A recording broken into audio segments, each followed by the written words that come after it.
आप सभी का स्वागत है जोहार मैम प्लेटफॉर्म पर। लास्ट क्लास में हमने पढ़ा मैनेजमेंट का नेचर, कैरेक्टरिस्टिक और सिम्टम्स। अच्छा डियर ऑल, एक बात तो आपको लगता होगा कि जब हम मैनेजमेंट को पढ़ रहे हैं, और लास्ट क्लास में मैंने बताया भी कि मास्टर लेवल पर आकर हमें इतना तो मैच्योर हो जाना चाहिए कि हम कुछ पढ़कर जज कर पाए कि ऑथर की अंडरस्टैंडिंग और ऑथर की जो सोच है वो कैसी है। वो क्या किसी चीज़ को कंप्लीटली डिफाइन कर रहे हैं। अब आप बोलेंगे मैम यहाँ पर डिफाइन करने का क्या बात हो रहा है। तो बच्चों एक बात सुनिए, हम जब किसी भी चीज़ को डिफाइन करते हैं तो उसमें हमारा अपना भी इनपुट होता है। मैनेजमेंट जो कि एक डिसिप्लिन है, जो एक सब्जेक्ट है, पेपर है, उसे कई लोग, there are good many author who defines management. लेकिन हाँ, सबने मैनेजमेंट को जैसे डिफाइन किया उससे हम ये समझते हैं कि कुछ लोगों ने बस ऊपरी ऊपरी एक लेयर तक ही मैनेजमेंट को डिफाइन किया। जैसे एक केक होता है, उसमें जितने बेस बनते हैं उसके बाद सबसे ऊपर जो हाईएस्ट लेवल है वहाँ पर क्रीम होता है। हमें उस क्रीम तक पहुँचना है, उस क्रीमी लेयर तक पहुँचना है। और अगर आप इतने सारे लगभग 50-100,000 लोगों ने मैनेजमेंट को डिफाइन किया, अगर आप उस क्रीमी लेयर को टच कर जाते हैं तो वहीं पर आपको मैनेजमेंट का सही टेस्ट मिल जाएगा। और अगर टेस्ट अच्छा लगा ना तो फिर वो हैबिट हो जाएगा। आज हम पढ़ेंगे डेफिनेशन ऑफ मैनेजमेंट। किसी भी चीज़ को हम जब डिफाइन करते हैं तो हमारे पास कुछ बेसिस होता है।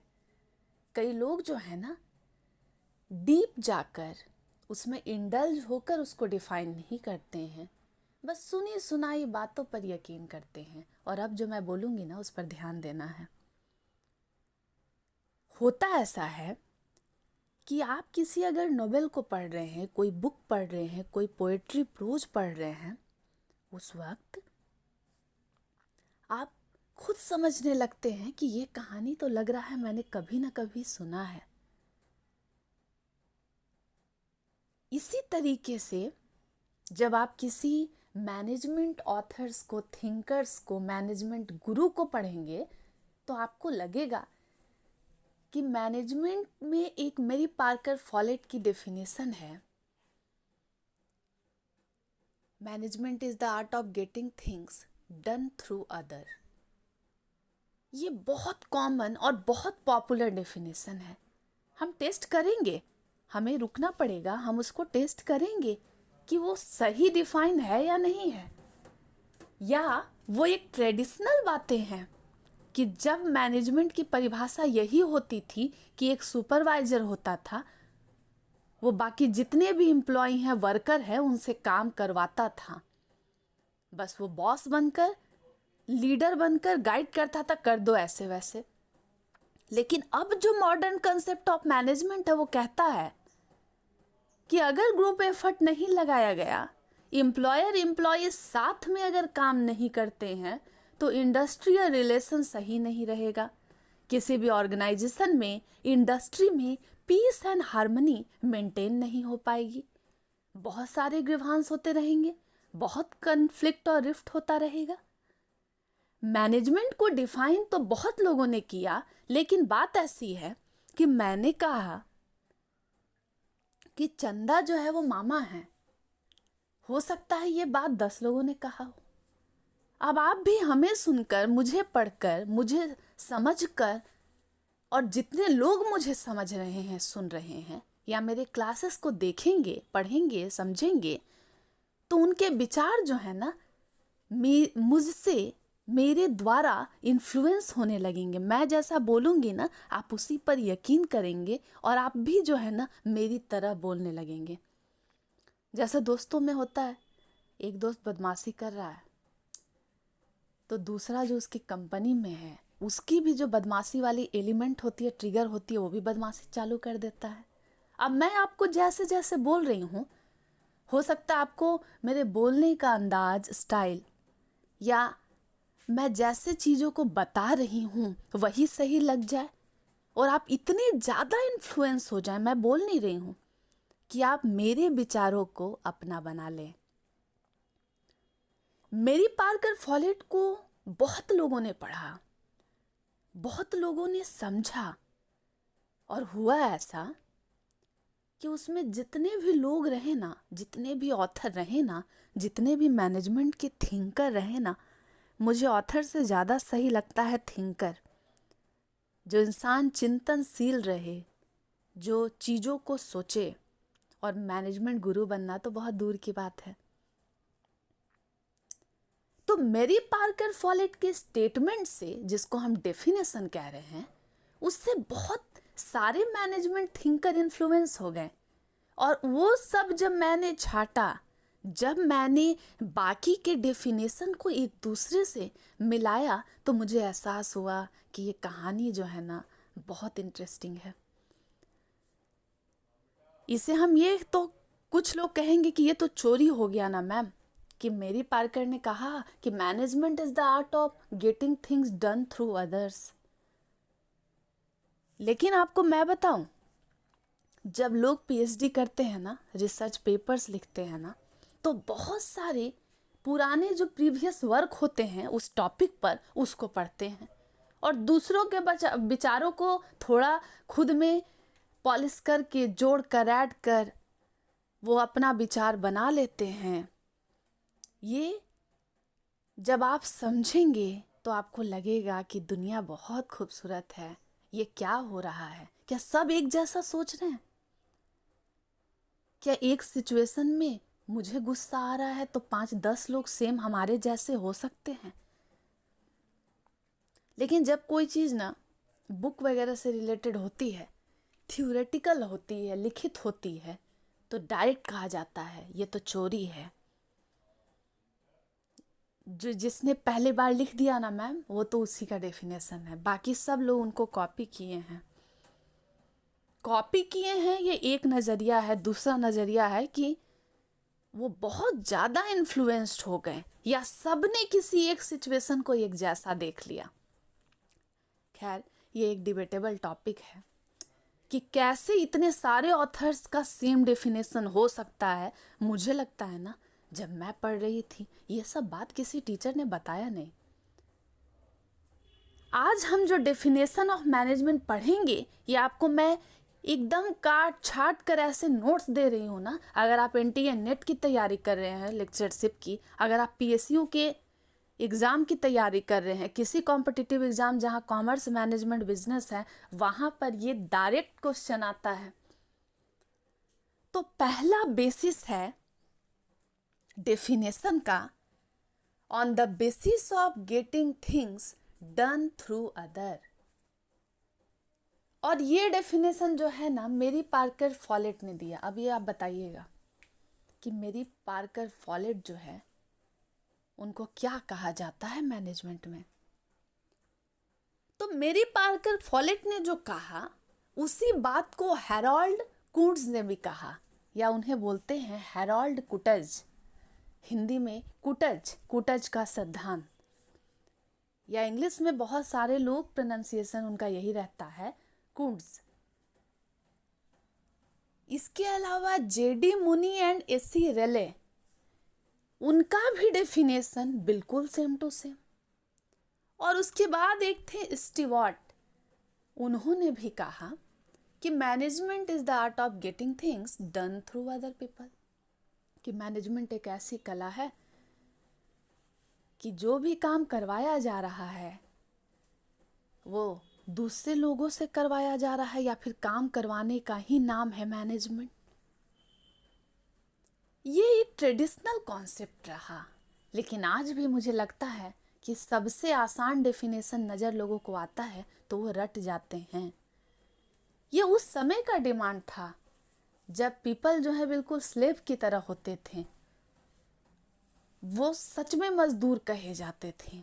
और अब जो वर्क एटमॉस्फेयर है, वर्क इन्वायरमेंट है, जो ऑर्गेनाइजेशन का क्लाइमेट है, स्ट्रक्चर है, वो डिफरेंट है, सिनेरियो बदल गया है। अब भी उसी डेफिनेशन को ये कह करके कि बेस्ट डेफिनेशन है क्योंकि रट लिए आसान लगा, इसका ये मतलब है कि हम सिर्फ रट रहे हैं, हम टेस्ट और एक्सपेरिमेंट नहीं कर रहे हैं। ये पहला आधार है कि लगभग ये 4 ऑथर हैं, उन्होंने कह दिया management is the art of getting things done through other people. अब एक बात सुनिएगा, एक है B.O. विलर और एक है C.W. विल्सन।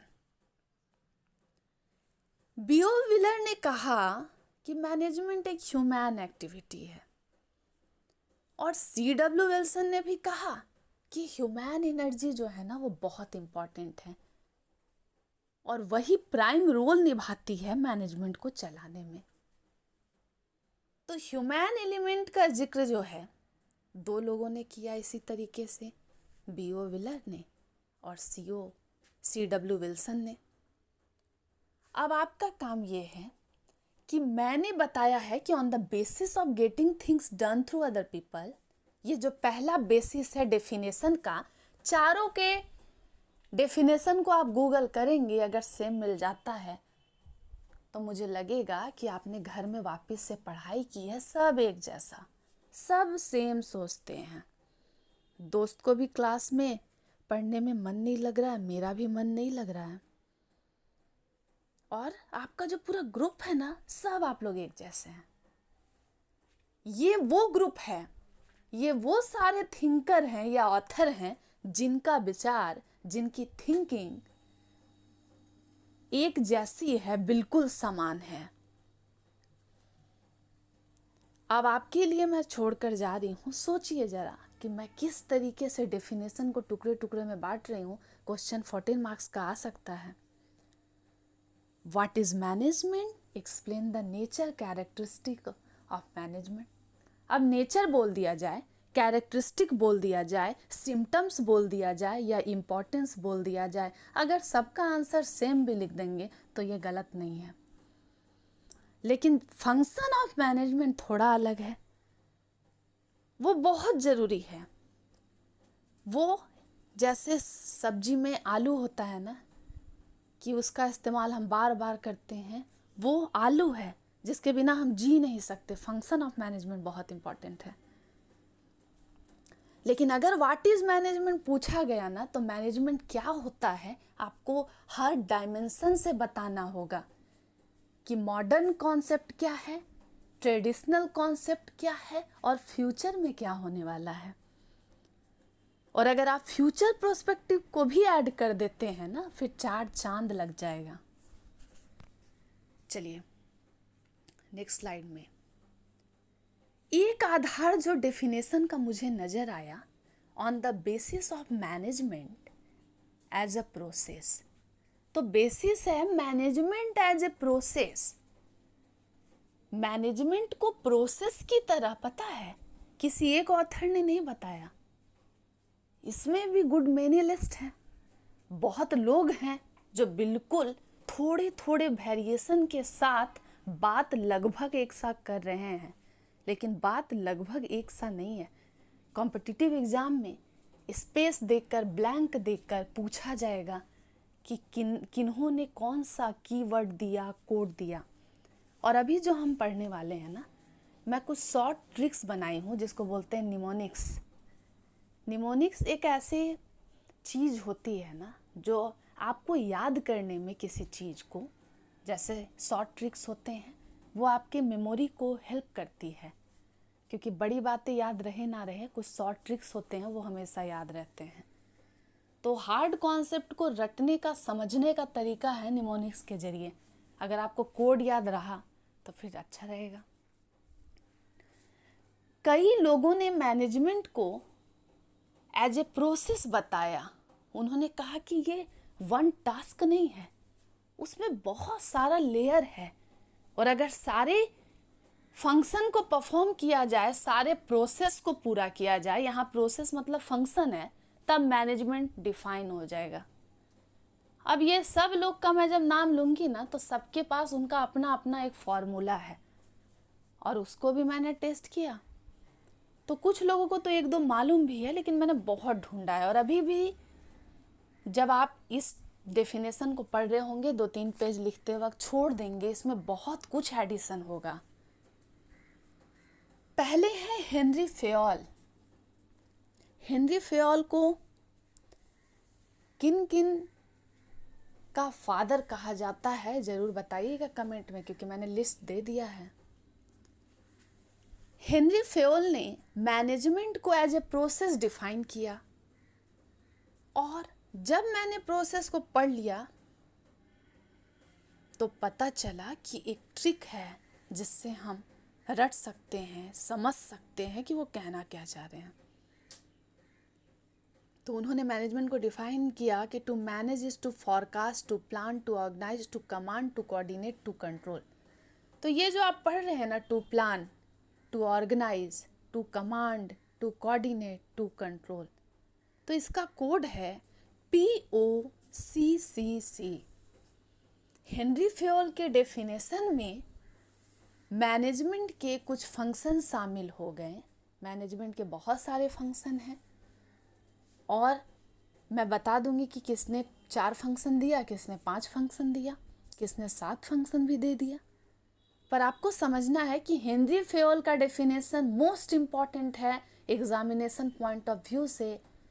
अगर वो कॉम्पिटिटिव हो तो भी, अगर वो एकेडमिक पर्पस से है, आपकी पढ़ाई से रिलेटेड है, ग्रेजुएशन PG के लिए है, तो भी आप इस एग्जाम में कोट करेंगे, मेंशन करेंगे, तरीका देख सकते हैं।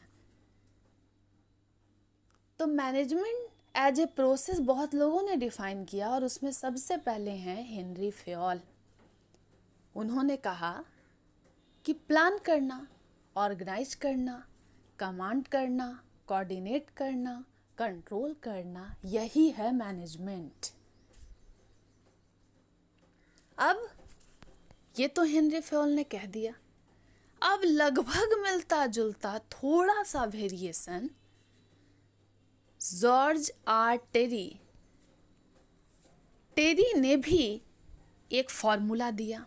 उन्होंने कहा कि मैनेजमेंट एक डिस्टिंक्ट प्रोसेस है। मैं इसे और अच्छे से एक्सप्लेन करूंगी, लेकिन आज बस आपको इसे पढ़ना है और समझना है। और वो प्रोसेस जो है वो बहुत सारे फंक्शन को कंसिस्ट करता है, मतलब शामिल करता है। और ये जितने भी नाम आप पढ़ रहे हैं ना, ये सब मैनेजमेंट के फंक्शन हैं। तो उन्होंने कहा कि planning, organising, actuating and controlling, तो POAC। तो मैंने फॉर्मूला बना दिया कि जॉर्ज R. टेरी ने एक कोड दे दिया POAC। तो अब आपसे कोई पूछे कि POCCC, तो बिल्कुल होना चाहिए ध्यान में कि plan, organise, command, coordinate, control. अब वो डायरेक्ट पूछेंगे कि एक C जो है उसका क्या मतलब है, दूसरे C का क्या मतलब है। अब जॉर्ज R. टेरी ने कहा कि मैनेजमेंट एक बहुत अलग प्रोसेस है, और एक ऐसा प्रोसेस है ना जो POAC को इंक्लूड करता है, प्लानिंग, ऑर्गेनाइजिंग, एक्चुएटिंग, कंट्रोलिंग। और एक्चुएटिंग का यही मतलब है कि जितने भी ऑर्गेनाइजेशन के गोल हैं, इंडिविजुअल गोल हैं, सभी को प्रॉपर डायरेक्शन दिया जाए, एक्चुअल परफॉर्मेंस पर ध्यान दिया जाए, जितने भी वर्कर हैं वो मोटिवेटेड फील करें। इतना ही नहीं, पीस हार्मनी मेंटेन रहे। और नेक्स्ट क्लास में जब मैं फंक्शन पढ़ाऊंगी तो इसे डिटेल में एक्सप्लेन करूंगी, नहीं तो वीडियो बहुत लॉन्ग हो जाएगा। तो हेनरी फेयोल ने कहा POCCC, plan, organise, command, coordinate, control. George R. Terry ने कहा POAC, planning, organising, actuating, controlling.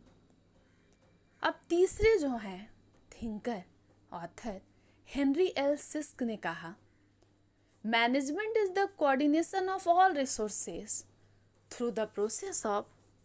तो मैनेजमेंट जो है सभी रिसोर्सेस को कोऑर्डिनेट करता है। और यहाँ कौन कौन से रिसोर्सेस हैं? मेन है, मटेरियल है, मनी है, मेथड है, मशीनरी है। Through the process of planning, organising, directing, controlling, PODC। तो इनका ट्रिक है हेनरी एल सिस्क का PODC।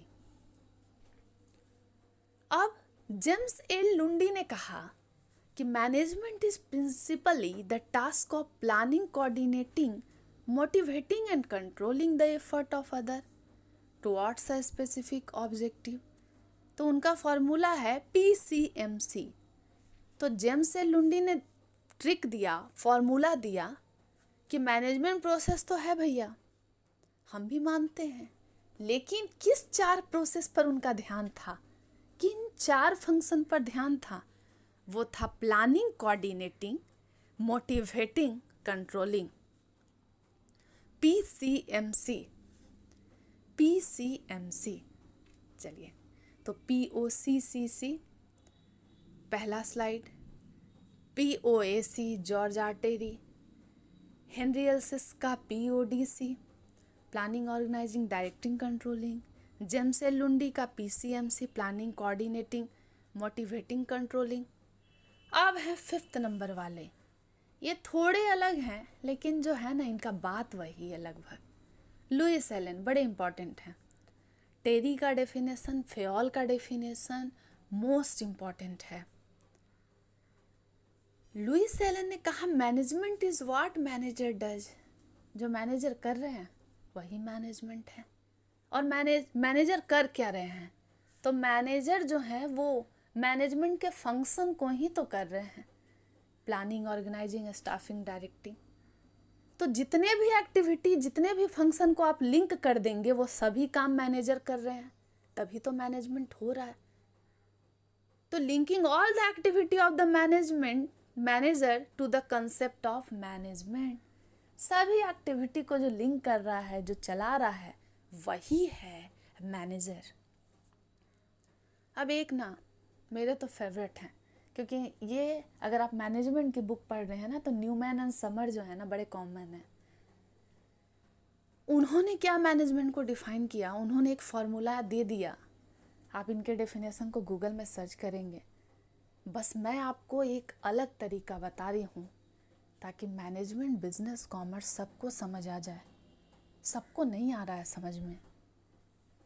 उनका फॉर्मूला है POLC, प्लानिंग, ऑर्गेनाइजिंग, लीडिंग और कंट्रोलिंग। न्यूमैन का जो फॉर्मूला है, उनका डेफिनेशन में यही 4 फंक्शन को उन्होंने कंसीडर किया। POLC, planning, organising, leading, controlling. अब है एक Luther Gulick, most important from examination point of view, बहुत ज़रूरी है पढ़ना। लूथर गुलिक एंड लिंडेल उर्विक, उन्होंने जो फॉर्मूला दिया है ना, इसको पढ़ ही लेंगे क्योंकि हर एग्ज़ाम में पूछा जाता है पोस्ट कॉर्ब किसने दिया, POSD CORB। Luther Gulick and Lyndall Urwick ने इसे दिया है और उनका ट्रिक है रिमेंबर करना। जब आप मैनेजमेंट के फंक्शन को पढ़ेंगे ना, तब आप ये सब चीज़ को भी डिफाइन करेंगे तो 14 मार्क्स का क्वेश्चन ईजिली आप रेडी कर पाएंगे। और फॉर्मूला है प्लानिंग, ऑर्गेनाइजिंग, स्टाफिंग, डायरेक्टिंग, और CO का मतलब होता है कोऑर्डिनेशन, और R मतलब रिपोर्टिंग, और B मतलब बजटिंग।